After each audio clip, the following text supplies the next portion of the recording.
Well, hello there, and welcome to Task 2.9 webinar that's going to walk you through how to approach Task 2.9. So this is building the program, the structure, the outline of how Julie's program is going to follow out, so to speak, or be laid out. So essentially what we're going to do, the big picture outcome, is we're going to look at the qualification itself, whether it's a Cert 3 or the Cert 4, or the whatever qualification you picked for Julie, highly likely the Certificate 3 in business, and you are going to decide when and how it's going to take place, how it's going to be assessed, the units that are going to be part of it. And we're going to look at the overarching program and putting it together. Okay, so let's jump into it and let's fill out this template that we've got in front of us here. So RTO, we're going to naturally put in RAM training services. Okay, or you could change it to my RTO. You could call it that. But generally, let's just go with RAM training services there. Then provider number, let's give that to you. So it's 31701. However, if you put in a different number, this is not going to be something that is going to be a make or break situation there. Provider number, we're just going to give it to you there. But if you put something different and a different number, that's okay. But let's go with 31701. Now, qualification code and title.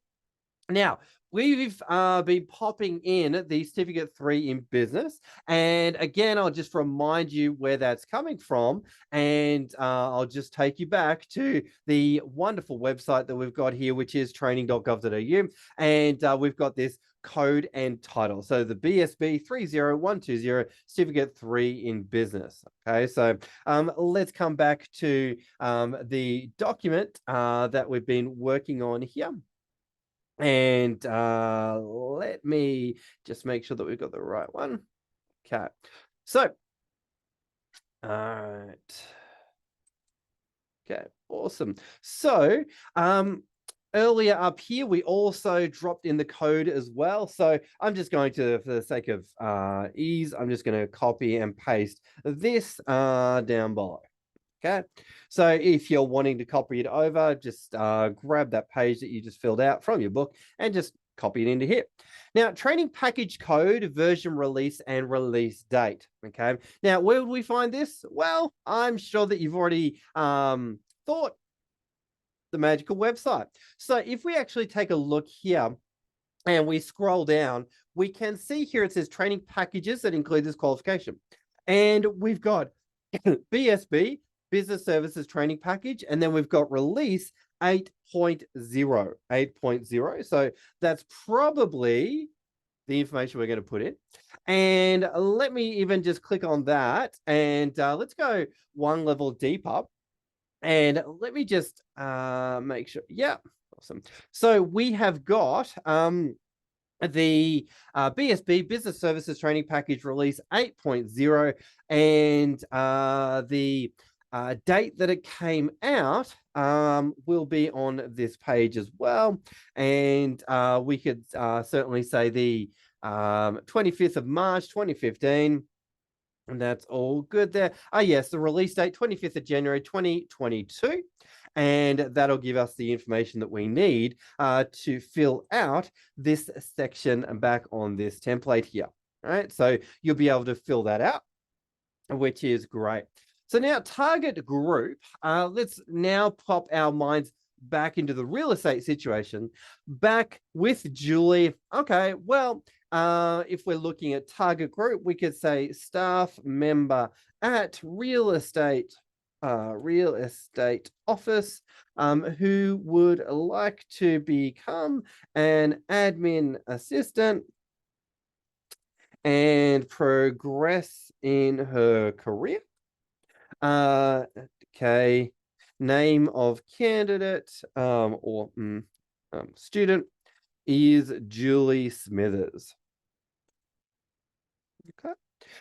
So then we've got a section which talks about learning needs. And in here, we could say something to the effect of her core areas of development and learning will be. And then you could put in something to the effect of admin skills, communication skills, presentation skills, working with spreadsheets, those kind of things. Whatever comes to mind, and maybe it's like 4 or 5 things that really stand out to you as you've read through the scenario, and what are the core learning outcomes that we're looking to really achieve there. So I'll just say that again. So maybe it's admin skills, communication skills, maybe it's working with spreadsheets, presentation skills, those kind of things. Okay. Entry requirements, well, as we've been talking about, some qualifications do require you to have a license or will be leading to a license. Some qualifications may have prerequisites. Some qualifications may require you to be working in a particular industry for a period of time. In this case with Julie, we can actually say entry requirements for her, in this case, nil. Prerequisites for this qualification is actually nil. Co-requisites, there's actually nil. Okay, so that's all wonderful there. So that's great. If you are dealing with a different qualification, you may want to definitely look into, are there any entry requirements? Are there any prerequisite? Are there any co-requisite? So next we've got the RPL CT side of things. Okay. And in here, you could say something to the effect of RPL will only be available upon negotiation with the student, and if relevant may be applied. Or you could say something to the effect of RPL CT. No RPL will be available as it has been deemed that the candidate will undertake a training and assessment pathway only for all the units. Okay, so basically RPL CT, we need to say as part of the program, will it be available? And if it is available, how that will take place. But highly likely in this situation, this scenario, it's not going to be available because she needs to basically do the entire qualification via training and assessment. Okay. So now let's come down and let's check out the packaging rules. Okay, so this section here is really looking at coming back to the qualification that we had and coming back to the website training.gov.au. And let me just see if I can, yep, excellent. So let me make sure that everything is showing as it should. Yeah, excellent. So now we've got the certificate 3 in business. Okay, so if we scroll down and we check out the packaging rules, we have had a conversation previously about the packaging rules and about the electives that we're going to choose for this scenario and this situation here. So if I come to this qualification, I am going to basically capture the key information, and I'm going to maybe summarize this, and I'm going to make sure that I include that there is total units and how many core and how many electives there are. So I may, just for the sake of ease, just drop that in here. And if you are dealing with a different qualification, then it's going to be different packaging rules. Okay, so you got the total number, you got how many core and how many electives, and where those electives must come from. Okay, so dropped in the packaging rules and the rules that you must follow when putting together this program. Okay. So now let's head down to the next part. Okay, so essentially what we're going to do here is we are going to drop in the core and electives that we've actually chosen for Julie's program. Okay, now you might be wondering, where does that come from? Or you may even be wondering, have I done that already? Yes, you absolutely have. All right, so over the next couple of pages, basically you're going to list the core and elective you've chosen. Now, where have we done that already? Well, let's scroll up and let's check that out. So earlier in the program, where did we write that out? Okay. Well, if we come back up here to, I believe it is section task 2.3, we actually wrote out the packaging rules here again. And then we listed out the core units. Okay, we listed out the core units. And then we came down to this section here, which was D as part of, I believe, 2.4. So in order to find the list of units that you've got to put in the next section, you're going to look at 2.3. So the core units. So in this case, we've got 1, 2, 3, 4, 5, 6. We've got 6 core units. And then back at task 2.4, we looked through the list of electives that were available, and we chose the elective units that we thought would be best for Julie's situation and her scenario. Now on the screen, as you can see, there's only one listed because it was just an example that this webinar was giving you here, okay? But naturally, in this section, if you've completed task 2.4, you should have the electives that you've chosen listed that you think would be appropriate for her. Okay, so hopefully that makes sense. So if you've done task 2.4, you're going to have, let's remind ourselves how many electives you're going to have. 7 electives listed in that section there. Okay, so now coming back to this section here. Okay, so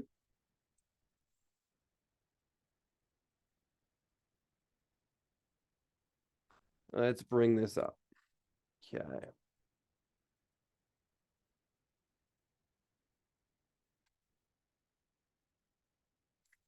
Awesome. Okay, so coming down, we now are going to have a look at this section here. And what we're simply going to do is pop in the code and pop in the title of the core. And my suggestion is do the core first and then do the electives after that, if that makes sense. So do the core first and then the electives. So write out all the core units that we had above in 2.3. And then after you've done that, do the electives that you found in 2.4 that you've listed. Okay, so hopefully that makes sense. So in here, you're going to put in the first unit and pop in the name. Then do the next one, drop in the next unit, and then drop in the name. Drop in the next code, then drop in the name. And as you go through, you're going to list all the core and all the electives, all the core and all the electives, all the core and all of the electives, all the core and all of the electives. Okay. Now, after you've done that, what you're then going to do is think about, as we come across this screen here, we've got the mode, the method, and the assessment. And essentially, I'm going to say in this section, there is no right or wrong answer for this. But what we are looking for here is some strategic thought. Okay, so maybe you've got a unit such as, say, create presentations, okay, or maybe deal with payroll, or whatever the unit might have been. Let's actually pick an example and let's do a working example. So let's come up to the top here. Let's come back up to 2.3. I think that is a good place to start. Let's come up to 2.3. Let's pick one of the cores that we've got here. And let's go with engage in workplace communication. Okay, sounds like a good core unit that we could work with here. So what I'm going to do is, for demonstration purposes only, I'm going to come down here and I'm going to, okay, so, okay, let me pop the code over here, and then we've got this example here. Okay, so I'm assuming up till now you've listed all the core units, all the elective units. Okay, and then once you've done that, you're then going to come back, and over here where we got the mode, the method, the assessment, you're going to drop in some decisions. Okay, now it doesn't necessarily matter if you tick every box or all of the boxes or one of the boxes or two of the boxes, so to speak. But we are looking for a little bit of creative thought and a bit of strategic thought. So engage in workplace communication. Well, let's say maybe she's going to undertake a workshop on that. All right. And maybe there's going to be post-course work, and maybe there's going to be work-based tasks and projects as well. Okay. I don't know. It's totally up to you, but there's definitely going to be one or two ticks or crosses in each of the segments that we've got here. Now, method. Okay. So is she going to study it via a workshop, via online, or via blended or work-based training? Okay. Now, I'm thinking with engaging workplace communication, as I've already said, probably a workshop would be good where she practices the skills. Maybe there could be some practice she does post workshop back at the workplace. Okay. Then with the assessment, what do we think? Engage in workplace communication. Well, probably an observation task could be good where we observe her doing some things in the workplace, and maybe even a role play and scenario, and maybe even some questions. Okay, so that could be a good strategy for assessing her for that unit. Okay, so basically what you're going to do is you're going to go through all of the units that you've got listed. And I'll just remind you of something that probably doesn't need to be mentioned, but you are going to do them in any order. It doesn't have to be an exact order. So you're going to, as I said, you're going to list all the core and all of the elective units. Then you're going to come over here and you're going to pop some X's in the boxes across mode, method, and assessment. And ideally, these are going to kind of make sense to each other, and there's going to be a little bit of strategic thought for each of the units that you pick. Okay, so what we're not looking for is for you to just tick all the same boxes for all the units. That would be a little bit unusual, and that would demonstrate that maybe you haven't really thought about the best way to assess those units. So, for example, if there was another type of unit that was very much geared towards projects, well, in that case, we would maybe have a workshop. Then maybe there's work-based. And then with the method side of things, there's it's workshop. And then maybe they go away and do a project at the workplace. And then the assessment would be a project and then questions only, if that makes sense. Okay. So ideally, you're going to look at the title of the unit and then make some executive decisions along the mode, method, and assessment.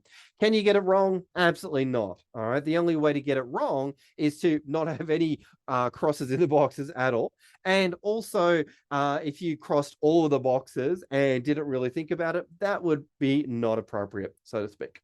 So coming down, we're going to imagine that you've popped in the codes there, popped in the units, and then popped in some crosses along the way there. Now, what is an outcome and exit endpoint? Okay. So basically here we're going to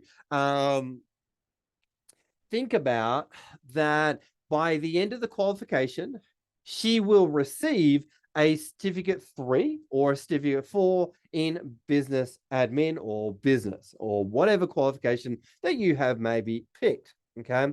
So in here, basically it just states at the end of the program, what will she receive? Now, hypothetically, if she actually doesn't finish the program, she may end up with a statement of attainment for the units that she has successfully completed. Okay, so you may want to add that in as well.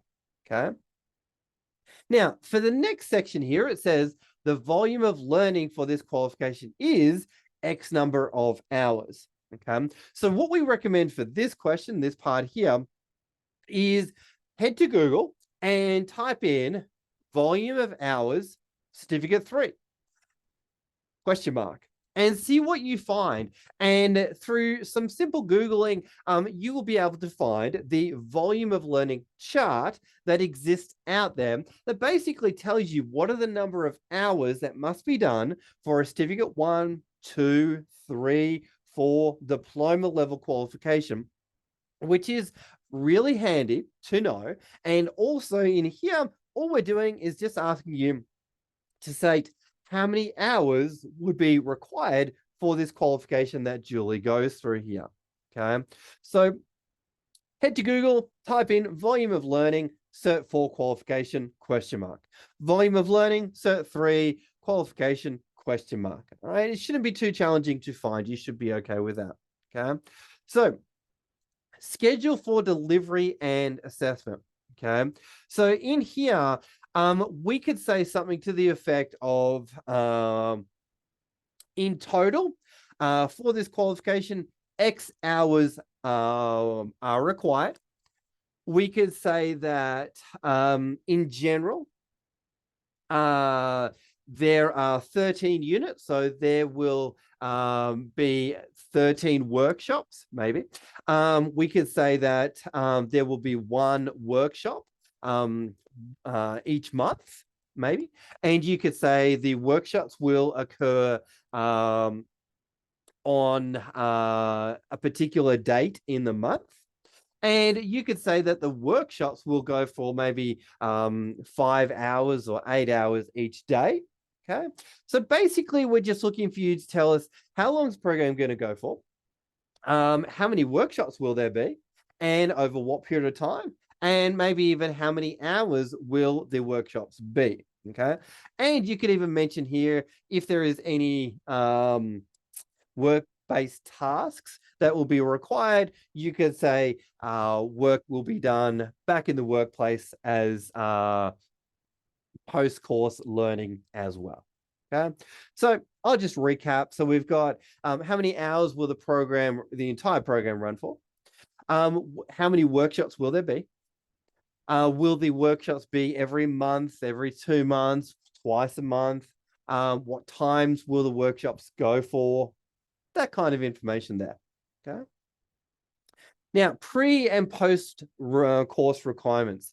In here, we could say something to the effect of Julie is encouraged to read each chapter of the textbook before coming along to the following workshop.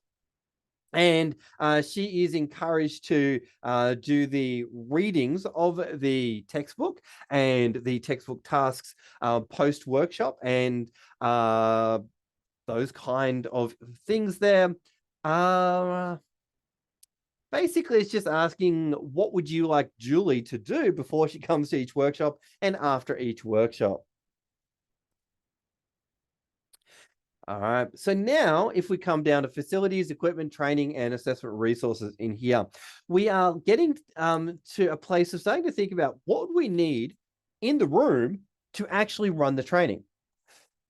And probably you're starting to think about maybe you need a laptop. Maybe you need Wi-Fi. Maybe you need a whiteboard. Maybe you need a projector. Maybe you need company templates. Maybe you need REIQ templates or your state templates for dealing with real estate and the real estate industry. Maybe you need a flip chart. Maybe you need access to the company's website. Maybe you need whiteboard markers. Okay. Maybe you need the company policy and procedures. Maybe you need some observation checklists. Maybe you need some case studies. Okay. So hopefully you've got enough ideas there to draw upon to drop in your answers here. But just think about, ask yourself the question, what would you need if you're delivering the training? And list maybe 5 or 6 things that you would need as a trainer or as the assessor in the room at the time. All right, let's come down here. Assessment validation section here is essentially filled out for you. Okay, then we have the student feedback section. Okay, and in here we could say something to the effect of student feedback will be gathered by an online survey. Or you could say student feedback will be gathered via a paper-based survey, which will be done at the end of each workshop. Okay. So then training assessment staff, in here you can put in your name. So whatever your name is, pop it in here. So if your name is Tim Jones, well, then put in Tim Jones. Okay. Now, TAS monitoring and continual improvement. In here, you could say something to the effect of the TAS will be monitored and reviewed once a month or even every 6 months with key stakeholders via a review meeting. Okay, something to that effect. Okay, basically, how often will the program be reviewed and who will be involved in the review process? And you can also make a mention of the TAS will be reviewed if there are any changes to the training package itself. Okay. So approval in here, you could say the training manager of the real estate office or the manager of the real estate office. And that would be good. Date reviewed, you could say today's date, and then date for review. You could drop in maybe a date in 6 months' time or a date in 12 months' time. Okay. So now coming down to 2.10, but not yet. Let's wrap up 2.9 here, and hopefully it's all made sense. The core activity in 2.9 here is really making sure that we list all of the core units and all of the elective units. And in total, how many we're going to have? We're going to have 13. Okay. But that's if you picked this qualification of certificate 3 in business. Okay. If you picked a different qualification, well, it would have different packaging rules there.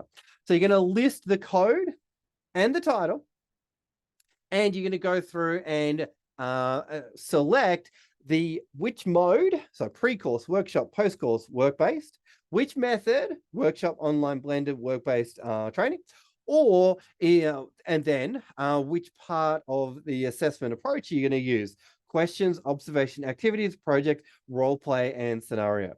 Okay. And I'll just say it again, it's really important that you include both the code and the title, and that you include all of them, all of the core and all of the electives. Okay. So thanks so much for watching this webinar on task 2.9 before we head into 2.10. Thanks for watching. And as always, if you've got any questions, reach out. Otherwise, rewatch the webinar. And we really encourage you to watch it a number of times, take notes, and absorb as much as you can each time. Thanks for watching, team.